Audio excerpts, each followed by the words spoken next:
मित्रों, हिंदी की super fast division class में हम अलंकार तक पहुंच गए हैं। जी हाँ, अलंकार कहाँ? अलंकार ये क्या है? अलंकार अलंकार क्या होता है भाई? अलंकार होता है जो कविताओं में यूज करके काव्य में चमत्कार उत्पन्न हो जाता है, मतलब काव्य सुंदर लगने लगता है। अलंकार मतलब गहना होता है, काव्य सुनने में मजा आ जाता है, काव्य के अर्थ में भी मजा आ जाता है। वो क्या कहलाता है? अलंकार।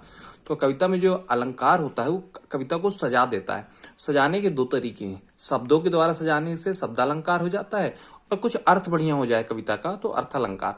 तो शब्दालंकार, अर्थालंकार। अलंकार के दो टाइप्स होते हैं, शब्दालंकार, अर्थालंकार। अलंकार के दो टाइप से कौन कौन से? शब्दालंकार, अर्थालंकार। शब्दालंकार के बहुत सारे टाइप हैं: स्वर, मैत्री, पुनर्युक्ति, प्रकाश, अनुप्रास, यमक, श्लेष, प्रश्न। ये जो है बहुत सारे टाइप हैं, लेकिन अपने को पढ़ना क्या डिटेल में? अनुप्रास, यमक और श्लेष, इसी से क्वेश्चन बनते हैं।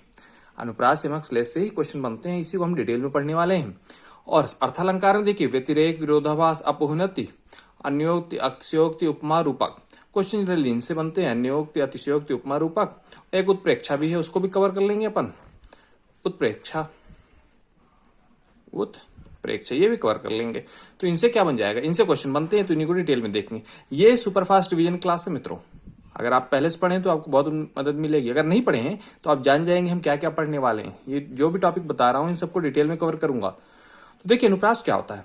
अनुप्रास अलंकार होता है जिसमें सेम वर्ड रिपीट होता है। सेम वर्ड मतलब सेम अक्षर रिपीट होता है। जैसे चारु चंद्र की चंचल किरणें खेल रही थी जलथल में, उसमें क्या रिपीट हो रहा है? चारु चंद्र की चंचल किरणें में देखिए चाचा रिपीट हो रहा है। चारु चंद्र की चंचल, फिर चंचल मतलब चाचा, चाचा रिपीट हो रहा। तो चाचा बोलने में कितना मजा आ रहा। चारु चंद्र की चंचल किरणें, बार बार चाचा, एक म्यूजिक सेट हो रहा ना। तो शब्दों के द्वारा कविताओं में चमत्कार उत्पन्न हो गया, इसलिए क्या हो गया? अनुप्रास, शब्दालंकार हो गया। इस तरह यमक क्या होता है? यमक, इसमें तो सेम अक्षर रिपीट हो रहा था। यमक में क्या? सेम वर्ड रिपीट होता है, सेम शब्द रिपीट होता है, एक ही शब्द बार बार आता है, और हर बार जब आता है ना तो उसका अर्थ अलग हो जाता है। जैसे कनक कनक ते 100 गुनी मादकता अधिकाय, यही पाए बौराय जग, यही खाए बौराय। कनक कनक ते 100 गुनी, तो एक कनक का मतलब हो जाएगा धतूरा, और एक कनक का मतलब हो जाएगा सोना। तो दो बार कनक आया, हर बार क्या आया? अर्थ अलग। रहीमन पानी राखिए बिन पानी सब सून, पानी गए न उबरे मोती मानुष शून। वहां पे पानी अलग अलग का अर्थ है। एक पानी का मतलब इज्जत है, एक पानी का मतलब मोती की चमक, और एक पानी का मतलब शर्म हो जाता है। रहीमन पानी राखिए बिन पानी सब सून, पानी गए न उबरे मोती, मोती से पानी मतलब चमक चली गई तो मोती बेकार। मानुष, मनुष्य की इज्जत चली गई तो मनुष्य बेकार। चून, चून मतलब पानी मतलब जल। तो ऐसा होता है यमक। यमक का एक और उदाहरण देखिए, काली घटा का घमंड घटा। काली घटा का घमंड घटा। अब काली घटा क्या होता है? काली घटा बादल होता है। तो घटा का एक मतलब यहाँ क्या हो गया? बादल हो गया। और दूसरा घटा मतलब डिक्रीज होना, कोई चीज माइनस होना, डिक्रीज होने को क्या बोलते हैं? घटा बोलते हैं। तो ये सब हम डिटेल में पढ़ेंगे। तो यमक में दो शब्द आए, घटा और घटा, दोनों का अर्थ अलग अलग। काली घटा का घमंड घटा मतलब बादल का जो घमंड है वो घट गया। श्लेष क्या होता है मित्रों? श्लेष में एक ही शब्द में कई अर्थ चिपके रहते हैं। जी हाँ, एक ही शब्द में कई अर्थ चिपके रहेंगे। जैसे सूरदास को हर जगह श्याम दिखते हैं। सूरदास को हर जगह श्याम दिखते हैं, इसका मतलब क्या हुआ? सूरदास को हर जगह श्याम दिखते हैं भैया, इसका मतलब होता क्या? देखिए, अब सूरदास एक कवि भी हैं, और जो भी नेत्रहीन होते हैं, जिनके पास नेत्र नहीं होते, उनको भी सूरदास बोलते हैं। तो इससे दो अर्थ चिपक गए। अब देखिए, सूरदास को हर जगह श्याम दिखते हैं। श्याम के तीन अर्थ हो गए। श्याम मतलब भगवान श्री कृष्ण, श्याम मतलब काला रंग, श्याम वर्ण, और श्याम मतलब क्या होता है? अंधेरा भी होता है। तो जो नेत्रहीन है उनको हर जगह अंधेरा दिखता है, या काला रंग दिखता है, या भगवान श्री कृष्ण दिखते हैं। तो ये देखिए, श्याम से तीन अर्थ हो गए, सूरदास से दो अर्थ हो गए। तो शब्द जो एक ही बार आया है, श्लेष में शब्द एक ही बार आता है, लेकिन अर्थ कई हो जाते हैं। यमक में वो शब्द बार बार आता है। काली घटा का घमंड घटा, शब्द बार बार आया, घटा दो बार आया, हर बार अर्थ अलग। तो इसमें भी अर्थ हर बार अलग होता है, लेकिन इसमें शब्द एक ही बार आएगा। इसमें शब्द भी जितनी बार अर्थ है उतनी बार शब्द आएगा। ये यमक और श्लेष में अंतर है मित्रों। अब चलिए चलते हैं, ये रिवीजन है, इसमें वही अलंकार ले रहा हूं जो इंपॉर्टेंट है। प्रश्न से क्वेश्चन नहीं बनते, इधर से भी क्वेश्चन नहीं बनते, इसलिए ये नहीं लूंगा। अर्थ अलंकार पे आइए। अर्थ के द्वारा अलंकार, अर्थ के द्वारा जो चमत्कार उत्पन्न हो जाए: अन्योक्ति, अतिशयोक्ति, उपमा, रूपक। सबसे अच्छा अतिशयोक्ति होता है बोलने में। जैसे आगे नदियां बड़ी अपार, घोड़ा कैसे उतरे पार, राणा ने सोचा इस पार, तब तक चेतक था उस पार। अतिशयोक्ति मतलब बहुत बढ़ा चढ़ा के बोलना कोई चीज। अब आगे जो नदियां है ना, बड़ी अपार, बाढ़ आ गई, नदी बिल्कुल पार ही नहीं होगी। आगे नदी है बढ़िया पार, घोड़ा कैसे उतरे पार। राणा जी सोच रहे हैं कि घोड़ा को कैसे पार ले जाएं, उस पार कैसे ले जाएं। आगे नदियां बढ़िया पार, घोड़ा कैसे उतरे पार।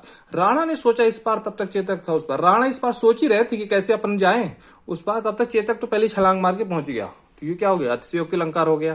दूसरा उदाहरण देखिए, हनुमान की पूंछ पे लगन न पाई आग, लंका शीघ्र जल गई, गए निशाचर भाग।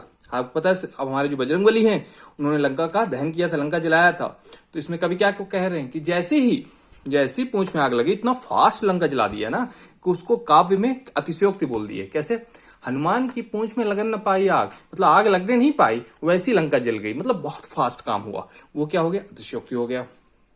अन्योक्ति, अन्योक्ति होता है अन्य की युक्ति, दूसरा, अन्य मतलब दूसरा होता है, दूसरे की बात होती है। जैसे मैं कहूं कि कलियां आजकल भौरों को भाव नहीं देती, कलियां भौरों को भाव नहीं देती। तो कलियां क्या है, कलियां फूल की बात नहीं कर रहा हूं, फूल तो भौरों को भाव देती हैं, फूल के पास जाती है भौरे। कलियां मतलब लड़कियों की, भौरे मतलब लड़के हो गए। तो लड़कियां लड़कों को भाव नहीं देती, क्योंकि लड़कियां सेल्फ डिपेंडेंट हो गई, खुद पैसा कमाती है, पढ़ी लिखी हैं, इसलिए उनके पास सेल्फ रिस्पेक्ट हो गया। तो ये क्या हो गया, ये हो गया अन्योक्ति। उपमा, उपमा रूपक उत्प्रेक्षा, तीनों मिलते जुलते, तीनों को अच्छे समझ लीजिए। उपमा रूपक उत्प्रेक्षा, अगर मैं कहूं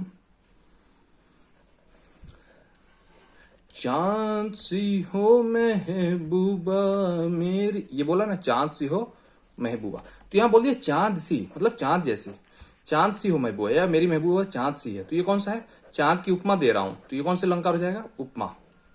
कौन सा अलंकार हो जाएगा, ये उपमा हो जाएगा। चांद सी, चांद सी, सा लग गया ना, तो उपमा हो गया। यही मैं कहता कि मेरी महबूबा तो चांद है, अगर डायरेक्ट चांद बोल दूं उसको, महबूबा को, तो मतलब इतना क्लोज है चांद के, बिल्कुल चांद जैसी लग रही, तो फिर चांद सी नहीं बोलूंगा, बोल दूंगा चांद ही है ये। तो भाई मैं इतना कंफ्यूज हो गया हूं कि चांद ही होगी ये, तो ये रूपक हो जाएगा। और उत्प्रेक्षा क्या होता है, उत्प्रेक्षा मानो चांद निकल आया, उसे देखकर मुझे ऐसा लगा मानो चांद निकल आया है, मानो चांद निकल आया है।